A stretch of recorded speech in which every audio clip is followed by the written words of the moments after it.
All right, take your Bibles to Philippians chapter 4.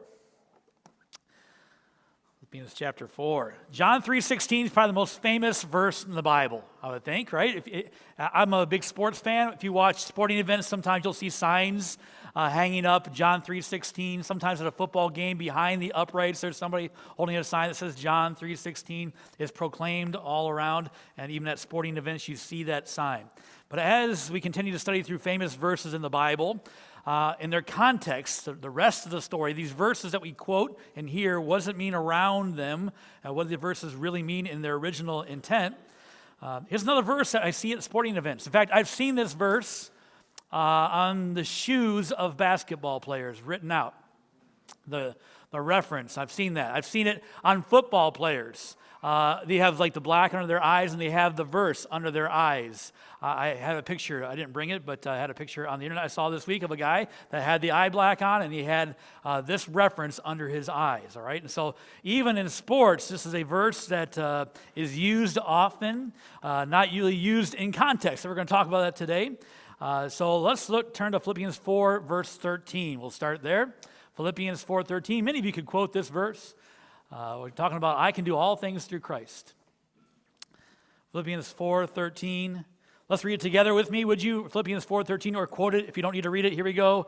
I can do all things through Christ, which strengtheneth me. What a wonderful, encouraging verse. It's a great verse to hold on to. It's a great verse to quote to yourself. It's a great verse to have in your memory to help you through circumstances of life. And so I hope that you'll commit to memory, if you haven't already, Philippians chapter 4, verse 13. But I want you to understand, this verse has nothing to do with hitting a home run or making a basket or winning a race or any of those things. It has nothing to do with passing a test. It doesn't have to do with that. It's not like, I can pass this test. I can do all things through Christ, so I can not study for this test and pass. It doesn't mean that, right? That's not the idea of the verse. Or getting that promotion at work. I can do all things through Christ. I can get this. It doesn't really mean that in context. So we're going to look at those. So it's important to remember that. In fact, I've seen this quote too. So I want to put this out there. I can do all things through a verse taken out of context, because that's what we do. We take this verse out of context and we kind of claim it for anything that we want. I want that. That's my goal is that, and so I can get that. I can achieve that. That's not what it's saying. All right, and so that's what we're going to talk about today. Philippians chapter 4:13 in context. So it's important to remember that the book of Philippians was a letter written by Paul to a real church and real people in Philippi, all right? You know from Bible reading some of the members of the church. As we gather today, there would be people 2,000 years ago that would gather as a church in Philippi, and sitting in their congregation would be a jailer who Paul led to the Lord, the Philippian jailer. So if he was still alive and still going to church at this time, he would be the guy that Paul was writing to when he's writing this letter. Lydia, there's a lady in the Bible who sold purple, and so she was in that city, and so if she was still alive and still going to church, these are the people. So I want you to put real people, Paul writing a real letter to real people at that time, but it was written to them, but for us. So the truth of Philippians 4:13 is just as true today as it was back then to the church of Philippi, but it's important to understand, Paul wrote this under the inspiration of the Holy Spirit. That's why it is so true today, because God used Paul to write it, and we believe that with all of our heart, and the Bible is good for us today. So let's back up a few verses and see what Paul's saying in this famous verse. All right, look at verse number 10. Paul says, "But I rejoice in the Lord greatly that now at the last your care of me hath flourished again, wherein ye were also careful, but ye lacked opportunity." Paul says, I rejoice. I'm in a great spirit. I am excited. I am happy. I am rejoicing today because you guys, the church at Philippi, care about me. And you've proven your care for me. We believe at this time, sent him a gift of some sort, probably an offering, probably cash, to help him in his ministry. And so this church in Philippi knew where Paul was. Interesting enough, Paul is in jail when he writes this, all right? So Paul is in prison, and he's writing back to Philippi, and maybe the Philippian jailer is there. And so kind of a neat tie-in that Paul's in jail when he writes this. And He says, I know I'm rejoicing because you sent me a gift and you have cared for me. This is not the first time. According to the Bible, the church of Philippi had sent a gift to Paul earlier, maybe as far as 10 years earlier. So maybe up to 10 years. So kids, if you're 10 years of age or under, that's a long time, right? If you're in your 50s, 10 years goes by pretty fast, all right? And so that's how it works. And so Paul has maybe been 10 years since the church at Philippi has sent to him a financial gift. And now they've sent him another gift. He said, I rejoice in the gift that you've sent me. He says this, your care has flourished again, has flourished. The word flourish means to bloom again. Just like here in springtime, if you have flowers that bloom every year, they'll hopefully, as the weather warms up, start to come up. And those flowers, without anything that you do, will just start. I like to see when the tulips start popping up. You know, I'm not a big flower guy, but I like to see those things pop up. And Paul's saying, your care for me has flourished again. It's blossomed again. It's bloomed again. You sent money to me before, and now you've cared for me again. And he says this. He said, you were always careful. He said, I know you've always cared about me. I don't doubt that. But he says this, you lacked opportunity. We don't know exactly what that means. It just means for some reason they were unable to either connect with him, or maybe they were in financial need. Maybe they didn't know where Paul was. But for some reason, Paul said, I know you guys cared about me for the last number of years, but now your care has flourished, has blossomed again, and you sent me a gift, all right? And so Paul is just rejoicing in that, excited about that they've always cared for him, but now they have sent him something again. Look at verse 11. He's clear, not that I speak in respect of want, for I have learned in whatsoever state I am therewith to be content. So he's not speaking to them in a place of need. He said, I'm thankful for your gift. I'm rejoicing that you have thought about me and you care about me and you sent me a gift. But he said, I'm not coming from a place of need, that I was sitting around, woe is me, I need something. He said, that's not the case. He didn't say to them, hey, where have you guys been the last 10 years? He didn't say that. Like, in the last 10 years, Paul's gone through a lot. And I'm sure, and he tells us there's been times of poverty in those days. So he's not saying like, hey, this is great you sent me now, but like 3 years ago I could really use this money. Like he didn't say that. He said, I want you to understand, I rejoice that you've cared for me this way, and I am not coming from a place of want or a place of need. I'm not a needy person. I'm not saying that I want you to keep giving to me and keep giving to me. I'm thankful for it, but this is where I am in my spiritual growth. He said, I am content. I am content. Can you say that today? It's a pretty simple phrase. I'm content. The word content in the Bible has the idea of self-sufficient. And again, we understand here in the context, he makes it clear his sufficiency is not from self, but from Christ. But content in whatever state he's in, I've learned in whatever state I am therewith to be content. Look at verse 12. He said, I know both how to be abased, and I know how to abound. Everywhere and in all things I am instructed to be full and to be hungry, both to abound and suffer need. Paul has been through a lot. Paul has gone through the ups and downs. He's known how to abound and how to be abased. He's known how to be exalted and how to be, he's in prison right now. And he's right in prison, sitting, and probably not, we believe, probably more of a house arrest situation where it wasn't like a dungeon, but restricted for sure. And he's saying, in this condition, I'm content. This is where God has me right now. I wouldn't choose it. None of us would choose prison. We live in a country that has freedom, and we are thankful for that. And I would never choose upon myself to live in a place where there's no freedom. And Paul would never choose to sit in a prison. But Paul says, I'm content right here in prison because this is where God put me. He's known poverty and prosperity. And then he comes to 4:13. He says, I can do all things through Christ, which strengthens me. So I want to understand today, and we'll go through this couple of things real quick. Philippians 4:13 is more about contentment than conquering. It's more about contentment than winning, succeeding, prospering, moving forward, reaching your goal. I want this, so I can get this. Football player, I want to win. I can do all things through Christ. Basketball player, I want to score. I can do all things through Christ. Whatever it is that we have our goal set on, our mind set on, I can do it, I can do it, I can do it through Christ. And sometimes we just throw that last part on there, through Christ, through Christ, through Christ. You cannot and will not be content without Christ. Not a true contentment. And honestly, back in these days, there was a group called the Stoics. And the Stoics worked on contentment by kind of disengaging from society. And like, I won't be passionate about anything. Nothing's going to bother me. I will not get passionate about anything. And they were able to, that way, kind of be content by unplugging. That's not right. I hope you're very passionate about some things. God gives us passion. We should use our passion to unplug and say, nothing's going to bother me because I won't be passionate about anything. That's not the right way. We can be content through Christ. So here's a couple things to think about as we look at this verse. Number one, contentment is learned through experience.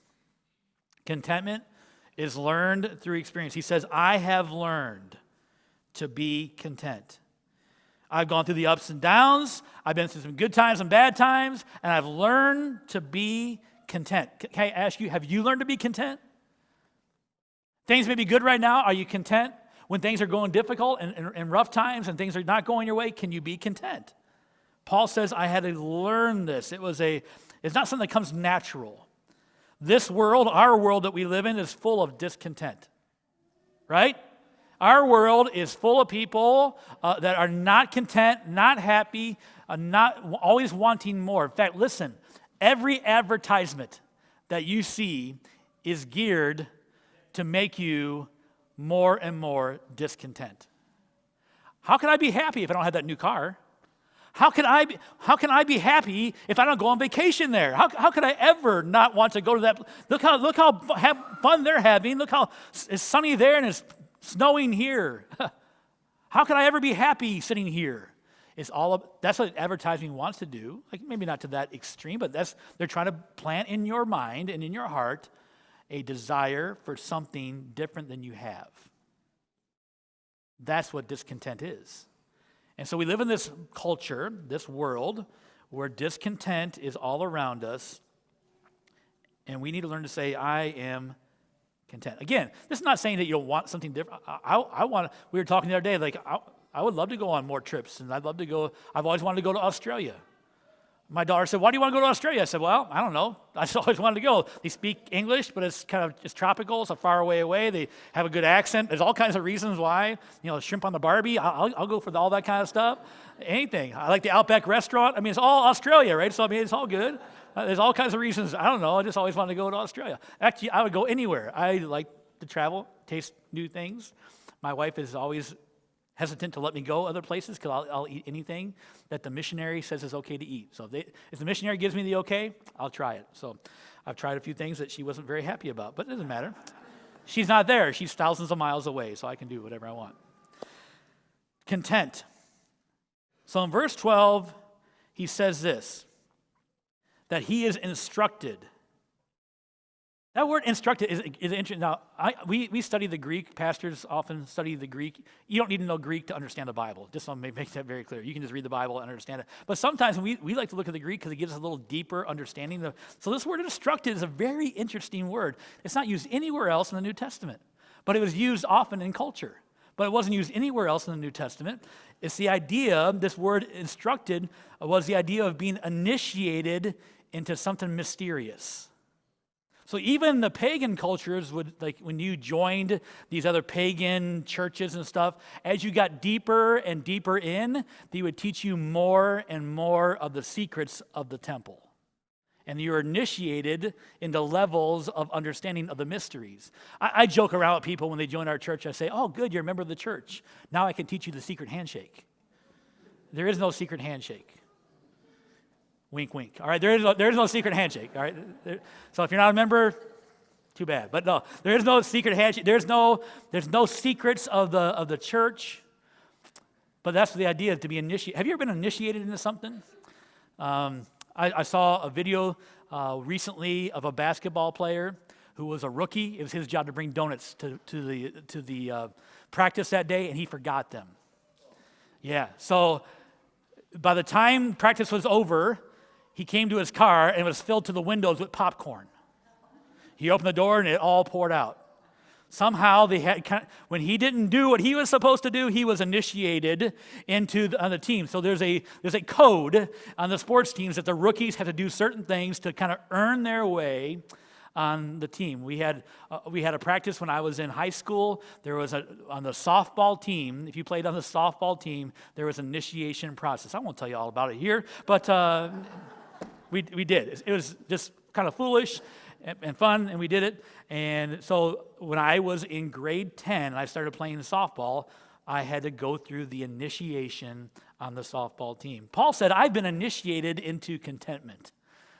I've had to learn the secret, the mystery of contentment. I've had to go through that process. So Paul went through the school of contentment, and he understands now the secret of contentment. So contentment is a learned condition, characteristic by going through circumstances of life and learning that in the highs and the lows of life, you can be content. Doesn't matter if things are going good or bad, you're still just as content. I can't say like Paul, I figured it out. I got it. He says that I have learned. I know how to be abased. I know how to be exalted. I have learned contentment. That's a bold statement that I would not make. But something I achieve and I want to desire to have contentment in my life. Contentment is a learned by experience. Second thing and lastly, contentment is rooted in God's control. Contentment is rooted in God's control. Paul saw God's control in everything he went through. Paul was shipwrecked. He saw God's control. He had told them, don't leave. This is going to be bad. Don't leave. And yet, against his best judgment, by decisions that were out of his control, he's now floating on a board in the middle of the sea, trying to get to the island where he's going to get bit by a snake. And Paul's like, yeah, I'm just content here floating on my board. I've learned, in whatever state I am, to be content. If I'm on that board, I'm thinking, I wouldn't be here if it wasn't for that jerk that made that decision over there. I didn't want to go here. It wasn't my idea. Why do I have to be here on this board? Why do I have to get bit by a snake? Why? We have all these questions why. And Paul's like, no, just be content. I see God's control in everything. It's rooted in God's control. Paul was never the victim, even when he was the victim. We have this victim mentality in our society that we're always the victim of stuff. You know who was the victim? Paul. You know who didn't think he was a victim? Paul. He's like, yeah, God must have had that figured out for me. I know I didn't make that decision. When things don't go your way, when you're treated unfairly and everybody else seems to get ahead and you're falling behind, and can you say, well, I'm still content. I will not be the victim because God has everything under. Nothing can happen to you. The book of Job is a long story, and the main point is nothing can get to you unless it's filtered out by God. The devil could do nothing to Job until he checked everything with God. Your life is God-filtered. And sometimes he lets things in because we disobeyed, and there's chastisement and punishment for that. That's still God-filtered. God allows it. If you're a believer and you're a follower of Jesus Christ, your life is God-filtered. And so Paul's like, I will never be the victim again, even when I am a victim. You cannot have the victim mentality and graduate from the school of contentment. You can't. You carry that with you, woe is me, but you don't know what happened. You don't know what he did. You don't know what she did. I don't. I mean, I'm not saying that it's easy. I'm not justifying what they've done. I'm just saying there is a way that you can do all things through Christ who strengthens you. you can be content and not be the victim. Because contentment is rooted in the idea that God's in control. Even when the Philippians didn't communicate with him for 10 years, he just passed it off. I know you cared about me, but you lacked opportunity. No big deal. I went through some pretty difficult times in those 10 years, but hey, no big deal. I'm not holding you responsible. I just believe that God didn't allow you to do it, and now God's allowing you to be a blessing to me. Thank you. Thank you. I rejoice in the blessing that you've been to me right now, and I'm not worried about the last 10 years.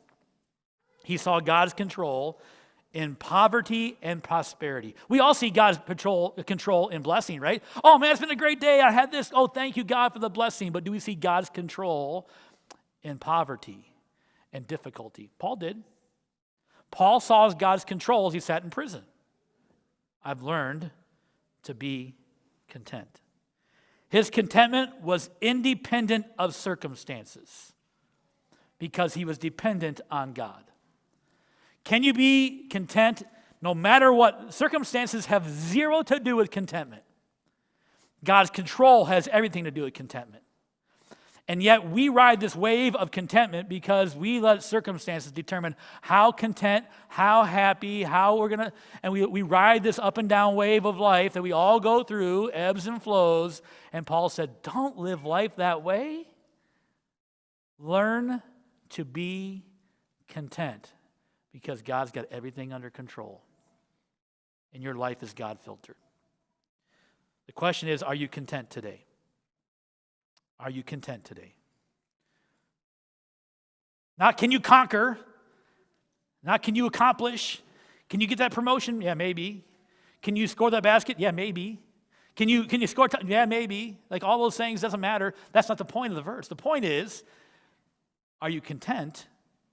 No matter what. Well, the truth is you can be because you can do all things through Christ who strengthens you. You can be content. But you don't know what happened. You can be content. But you know what happened? I don't know, but you can be content. You don't know how bad I don't, but you can be content. Can you be content when others seem to get ahead and you don't seem to get what you want? You can, because you can do all things through Christ. Can you be content even when you're the victim? You can, because you can do all things through Christ. You get the idea? No matter what it is, that's the point. I can be in a state of poverty or prosperity. I can be in a state where I'm humbled or where I'm exalted. It doesn't matter. All things, God's in control. And so I rest in the fact that God's in control. And I've learned to be content. I've been initiated into the mystery, and I've graduated from the school of contentment. I can do all things through Christ. So Philippians 4:13 is a victorious proclamation of a man of God who said, I can handle it. Doesn't matter. Put me in prison. I can do that. Put me in the middle of the ocean or middle of the Mediterranean Sea. I can do that. I can handle it. I can do all things through Christ because my sufficiency is not in circumstances. It's in Jesus Christ. You can have victory over the spirit of discontentment, or listen, you can have victory over the spirit of contentment that's always tied to your circumstances. Well, I'm content. Well, right now you may be because you're tied and things are good. Don't let contentment be tied to circumstances. Disconnect from that and say, I'm going to be content because I have a God who filters everything in my life, and He's in control. I can do all things through Christ, which strengthens me. Are you content today? Would you bow your head and close your eyes? No one looking around.